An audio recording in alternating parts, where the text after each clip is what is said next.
Bah oui. La fourchette à fondu et la censure à deux vitesses. Encore un nouveau segment. Hey, ça n'arrête plus. Ça foisonne. Oui, mais d'abord, je vous parle des fameux convois... Ouais, c'est long, hein, ça.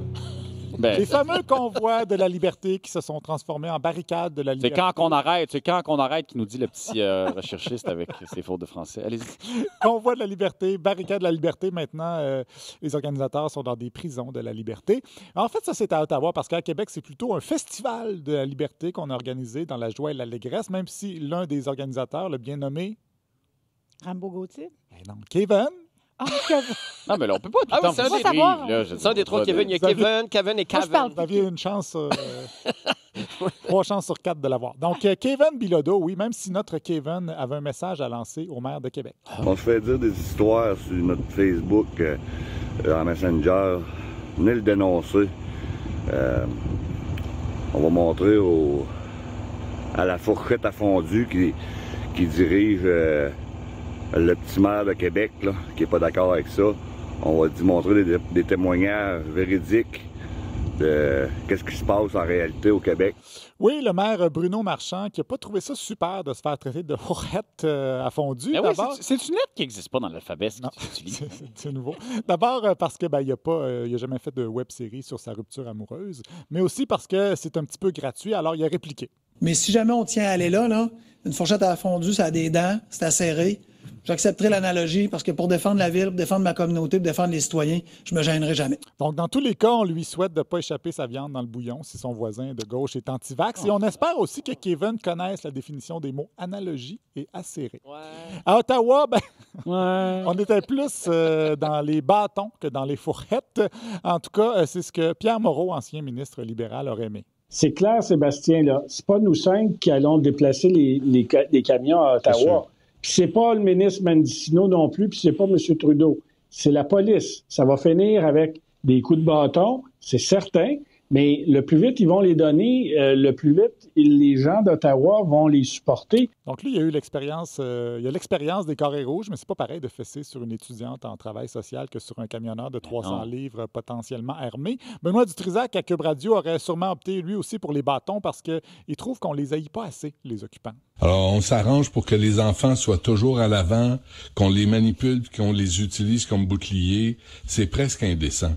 Puis il y a des gens qui sont allés à Ottawa pour les appuyer, sont restés pris dans des bouchons, puis là, sont bien déçus, puis ils disent « on ressent que de la haine envers nous. » Ben, je me demande pourquoi.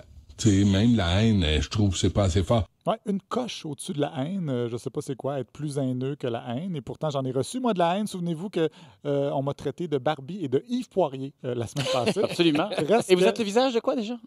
La marde. Oui, voilà. Non, si la marde avait un visage, elle aurait votre face. Oui, exactement. Reste que la loi des mesures d'urgence a inquiété beaucoup de monde. Même Elon Musk, qui a comparé Justin Trudeau à Adolf Hitler, votre ami, Jean-Philippe. Je vais être très honnête, c'est une connaissance.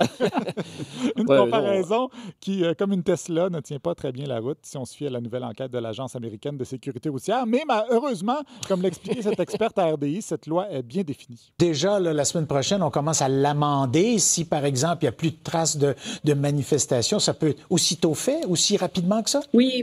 Oui, puis je pense que si on écoute les propos de Justin Trudeau, c'est ce qu'il nous disait. Il dit ça va être très, très circoncis, ça veut dire dans le temps, dans l'espace. La circoncision, ça pourrait faire peur aux manifestants. Sinon, la polarisation continue d'aller bon train. J'ai été étonné par la sortie de Franck, le dédomiseur, qui tient son surnom, je vous le rappelle, d'un habile jeu de mots qui évoque la sodomie et le fait que le Québec, et plus particulièrement Montréal, est sous un dôme, une sorte de chape de plomb qui nous rend imperméables aux idées du monde moderne. En fait, je ne sais pas si son surnom évoque la sodomie, mais si c'est pas voulu, je trouve ça encore plus drôle. Donc, Frank qui a expliqué à son gourou, Jeff Fillion, que ça commence à être pas mal exagéré le langage de ceux qui dénoncent les manifestants. C'est des accusations qui sont graves, là. Si tu utilises ce langage-là, tu devrais être banni de la place publique à un moment donné. Puis c'est pas une question de censure, c'est une question que maintenant, ça n'a juste aucun sens d'utiliser ces mots-là. T'sais, vous l'avez vécu, toi, puis Morin, puis d'autres. À un moment donné, c'était le discours négationniste.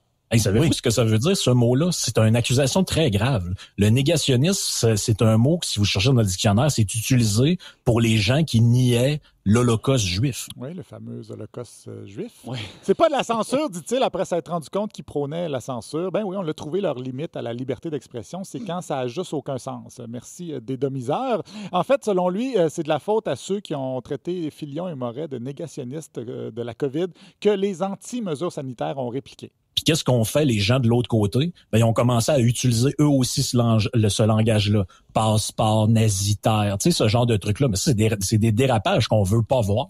Tu veux pas utiliser un langage qui a rapport avec une époque où on prenait du monde et on les mettait dans des camps. Là. C'est quand même assez spécial de dire ça sur les ondes d'une station où le dit Morin a parlé de vaccinasisation, mais aussi de le dire le même jour où il a fait ce petit sketch drôlatique en l'honneur de députés qui ont voté contre la motion des conservateurs qui demandait un plan de sortie des mesures sanitaires. Angelo Iacono. Collabore! Madame Mélanie Joly. Confineur! Madame Annie Kourtrakis. Collabore! Madame Emmanuela Lambropoulos. Monsieur Stéphane Lauzon. Ah, il les a tous nommés comme ça. Mais on dirait que ça se peut pas. Ceux qui ont voté contre la motion en les qualifiant de collabos. Le résistant Franck, le dédomiseur, a dû être bien déçu d'entendre ça. Mais le co-animateur de Dominique Moret, Dominique Dumas, lui, s'est insurgé contre notre René Aumier-Roy cette semaine. Et on l'écoute nous faire écouter un bout de Culture Club. Fait que le rap, pour quelqu'un de 81 ans, ça se peut que ça donne ce genre de commentaires-là. Mais là, cette année, c'est uniquement du rap. Et je me souviens plus qui soulignait ça tantôt. Là, c'est pas un petit peu inquiétant, ça, parce que le rap spectaculaire dans un endroit comme celui-là, ça se peut-tu? Non, ça pourrait-tu mal virer, finir en émeute? La police, les Gerda sur des hôtes de char, les Jewel. Pardon? Amalgame.com. Ça se dit ça encore, ça? Gerda, ça fait tellement longtemps que je n'ai pas entendu ce mot-là. C'est .com qui me cherche. Ah non, c'est Gerda. Bon, évidemment que René disait pas que c'était dangereux de chanter du rap dans un lieu public, mais plutôt qu'un stade, c'était peut-être pas une salle qui se prêtait bien à ce genre musical. On peut écouter au complet. Le rap spectaculaire dans un endroit comme celui-là, ça se peut-tu? Oui, je pense que ça se peut. Oui. Il suffit d'avoir déjà vu sur scène un Kendrick Lamar qui est le présent et le futur du rap californien pour se convaincre que ça va donner un bon spectacle. Bon, imaginez si je citais Radio X hors contexte comme ça. Hein, c'est comme si je mettais un extrait dans lequel il disait on se bat pour la lie au lieu de on se bat pour la liberté ou encore Éric Duhaime, le chef des cons au lieu de Éric Duhaime, le chef des conservateurs. J'aurais été congédié depuis longtemps. Eh mon Dieu, oui! Là, vous auriez eu un appel de la petite bosse. Oui. Mais ça nous a quand même permis d'entendre ce beau sobriquet pour désigner les animateurs de Radio-Canada. La belle recette de la prétention puis de la péteuterie plateau-pitec. Ça sonne ça quand même, hein? C'est un exercice de cette phrase-là. S'il y avait ajouté .com à la fin, ça aurait été parfait. Péteuterie-plateau-pitec.com, mais bon, on ne peut pas tout avoir. Par contre, ils sont passés complètement à côté du moment où René Aumier-Roy a erré la semaine dernière. C'est lorsqu'il a parlé à Anne-Élisabeth Bossé. Bien, écoutez, vous êtes en nomination pour les Oliviers avec vos amis des agendas.